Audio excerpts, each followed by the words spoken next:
Good morning, parents and first graders. This is our instructional video for, keep looking at the date, for Wednesday, April 8th. Today's is going to be super short because most of what we're doing today I have explained in other videos. So for today, you are looking at high frequency words, and if you look back or have already watched last week, I did quite a few ideas that you can do with the high frequency words. This is just a new set of them. Again, when we think of high frequency words, another name that we call them would be sight words. And these are words that you typically cannot sound out. They make up a bulk of our reading. So when your child is reading a book, they're going to see a lot of these high frequency or sight words, and they really just have to know them. In my room, we take a brain picture and we say that that word just has to be in our brain. So this is the activity for that. And if you want some other activities that you can do with the sight words, just look back at last week's video. I just don't want to make this one too long again today. And then the next sheet that you're going to do is our grammar sheet. And this is for the verb has or have. Again, for this one, look back to my last week's video for was and were. It's essentially the same thing, that verb agreement with the noun. If it's with a singular noun, which is naming one, or if it's with a plural noun, which is naming two. I'm not going to do a whole big video for that again. You can just take the ideas that I did for was and were, and you can use those. The math today, I'm also not going to do a huge video for, because it's essentially what we did yesterday with our missing number word problems, except today, instead of you having to make up a word problem to go with the number sentence, there's already a word problem there. So again, with the word problems, the biggest part is understanding what they are asking for and making sense of that problem. So I'm going to just go through one of these today and just show you how we make sense of a problem in first grade, and kind of go through that. So I'm going to just read the first problem that's here. And that one is actually done for you already. So this one I won't be giving away too much. All right, this problem says Amy has some crayons. She finds 7 more crayons. All right, I'm going to focus on just that for a minute. Amy has some crayons. She finds 7 more crayons. So at this point in the classroom, I often have kids come up and we call it drama math. And I will say, who would like to be Amy? And somebody will come up. Sometimes it's a girl, sometimes it's a boy. And if it's the boy, just change the name. So I will have them come up and I will say, all right, Amy, show us your some crayons. And they'll hold up their imaginary crayons. And I'll say, now walk around and find 7 more. And first graders love this, so they will really go through it and they will say, oh, I found 7 more, and they'll pretend to pick them up. And so then I'll use them as an example, and I'll say, Amy had some crayons. Do we know that amount yet? And they'll all yell, no, we don't know that yet. And I'll say, oh, start thinking about that. And she finds 7 more.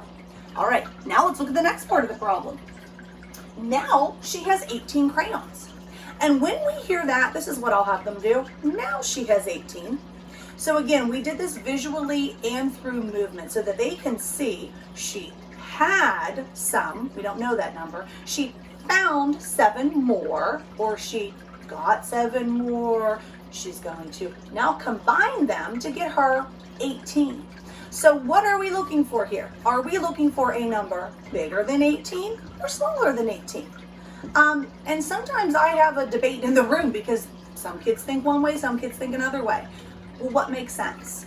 And then I'll usually have someone who's willing to come up and say, well, it has to be a smaller number because she started with some, she found 7 more, and then she got 18. That number that she found can't be bigger than her total. So that's what we want them focusing on. And if we're looking at this through a number or through a number sentence, this is what happened. We're retelling the story now with numbers. Amy had some crayons. She found 7 more. So this amount we're combining. And now she has 18. So we are looking for a number smaller than 18. And I know that because I am combining that number with 7 to get a total of 18. So then, once they know this is truly the hardest part. Now they just have to decide how they are solving it. Are they going to make a model? Use a number line, hundredths chart, punch and count, all of those things that we do in the room. Or use manipulatives. You can literally have them get out 18 crayons and separate them into 7 and the pile that she started with. So you can do this a lot of ways. Now once you do this is the hardest part of the word problem. The only issue here is that they may make a mistake, and that's just where we have them double check. So I'm going to make an intentional mistake with my model and then show you how I would check that in the room. So let's say that we know she had found these crayons, she had these crayons, she found 7 more, and now she has 18. So I am going to start with my total of 18.